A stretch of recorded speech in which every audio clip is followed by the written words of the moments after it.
Our next series about saving the Bicentennial Barn is going to be about getting the old roof insulated up to modern building codes so that we can get the building air conditioned. So to do that, we have to add a rigid layer of insulation, then we need some ventilation, new decking, and finally new slate. We're going through our slate choices, so they've been kind enough to lay out some colors here and a mock-up of what it might look like so I can approve it, and then I'm not permitted to complain about the color later, but it's looking pretty good. We have a staggering pattern taking place. So here is all of my shingles. They were apparently really confident I was going to approve that color pattern. What's that now? Because there sure is a lot of work done already, but it looks good, so I approved it. That is a lot of slate. They're not skimping on the slate right here. So this is actually going down. I can't believe it.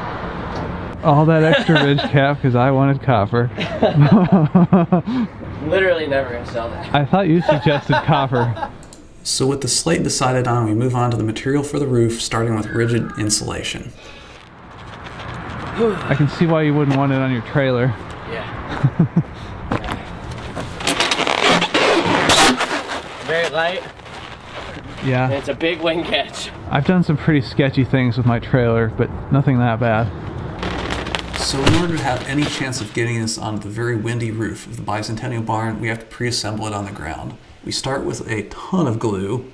We then build a jig in order to affix these 2x2 ventilation battens onto sheets of OSB decking. They're positioned diagonally in order to be able to ventilate the valleys on the roof. They're then screwed onto the OSB decking. These fasteners are just in order to get the thing onto the roof. There's going to be gigantic structural lag screws going all the way down to the old rafters once it's already up there. But right now we're just trying to get this assembly on the roof without killing ourselves. So another layer of glue is put on to the battens. Then comes our first layer of 3-inch XPS rigid insulation board. That's glued onto the assembly. We score it and re-glue it for the second sheet of insulation. It's staggered so that these will interlock together with neighboring patties as they're placed on the roof. All in all, my roofing contractor made over 200 of these patties with 2 sheets of XPS insulation, ventilation, and decking. In the next video, I'm going to show you how they started getting them up on the barn and affixing them to the old wood structure.